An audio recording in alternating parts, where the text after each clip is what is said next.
That was a cant. I'm not voting. If we want to build our nation. The problem with the Somalians. Just want to experience something else than a black man. Move on, move Can't be like a horse with blinkers on. Honestly say, I was about to have sex and then I pulled crap, up. but it's nice.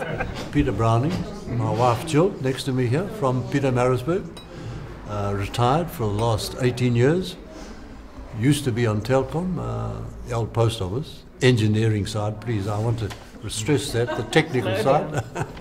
I'm granny now, 5 grandchildren. Yes, I'm Jean Page, and I've got a couple of grandchildren, yeah. My husband's at home, he's looking after the cat. So, it's one way of coming out. I'm Robin Q.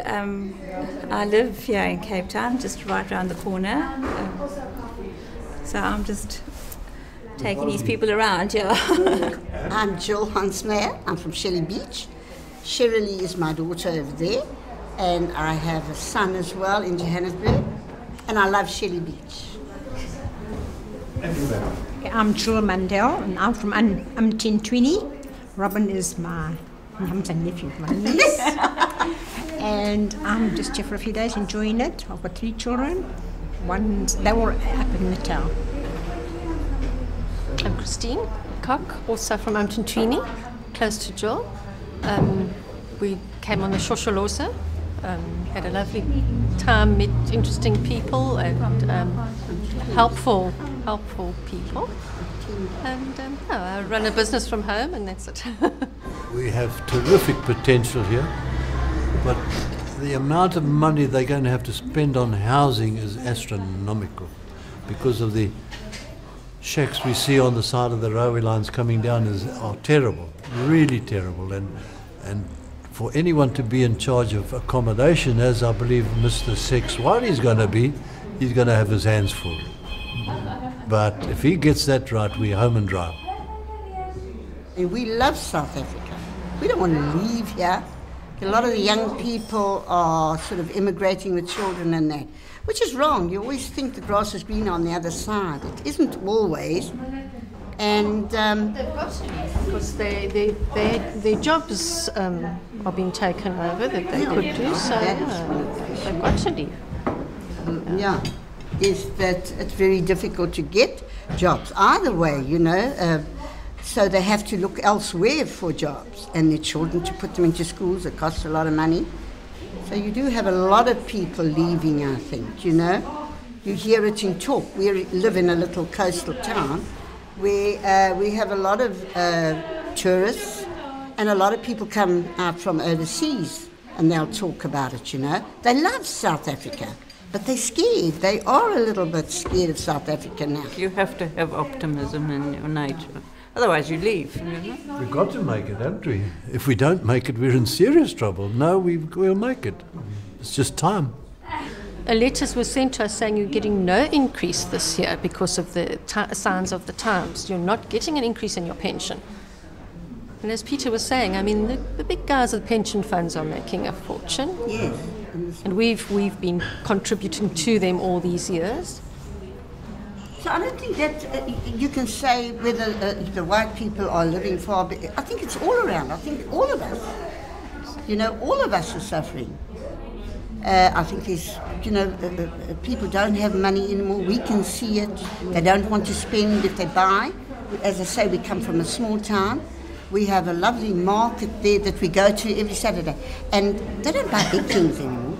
They go around and they look for little things. And that's where you see how it's done. You know, some of us have, but I think the majority of whites have not.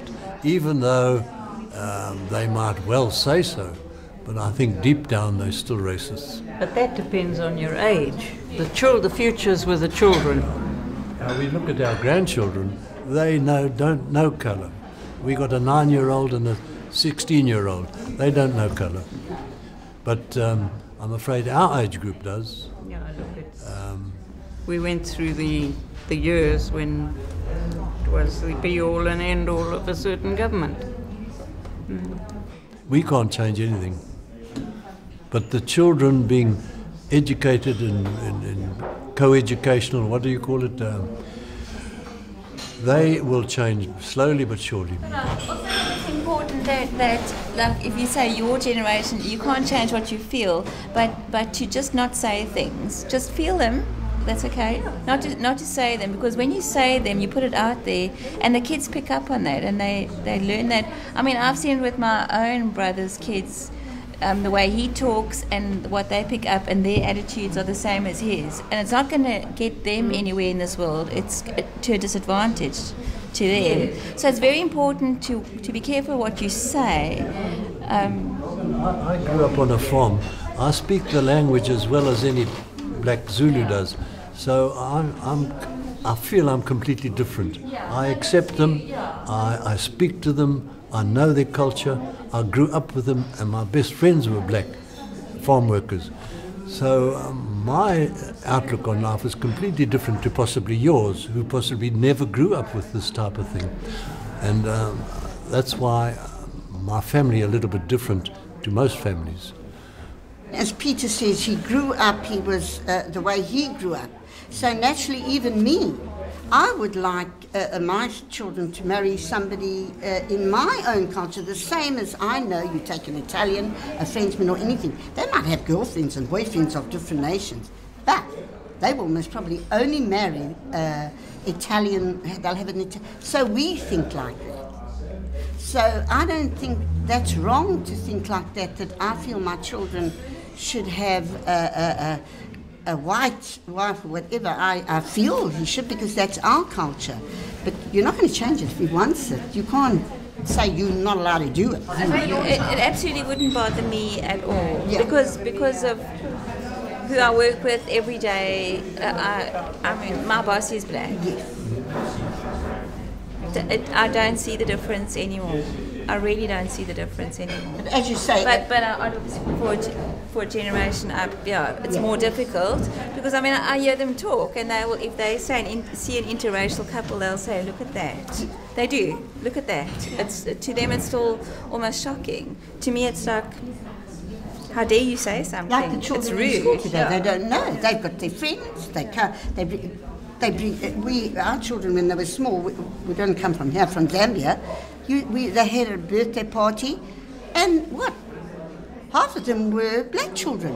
We didn't think anything of it. Everybody had a lovely party, and that was it. Good point. Yeah, we didn't think anything of that. And that's how our children are. They grow up like that. So they don't think of colour. They think of the person. My brother's gay. It doesn't take anything away from who he is. No, absolutely nothing. I could not. That's right. I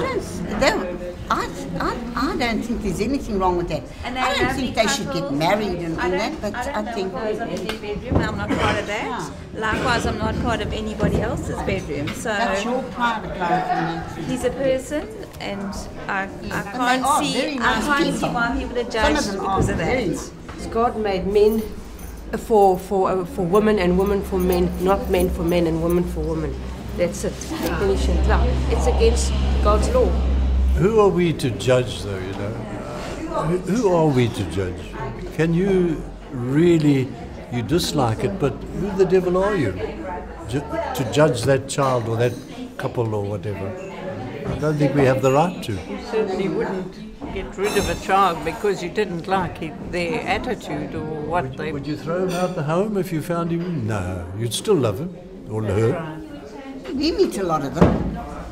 And we didn't think otherwise and think, ooh, right. Well, you don't think further than that, what's happening, as you say, behind the bedroom door. You only know them on the outside and they're friendly. And once again, it's one of those things. If it's a problem to you, just don't say anything. Just keep it to yourself. Because the minute you say something, you've hurt somebody's feelings. You can never take that away. My dream for the future is complete happiness for the entire population.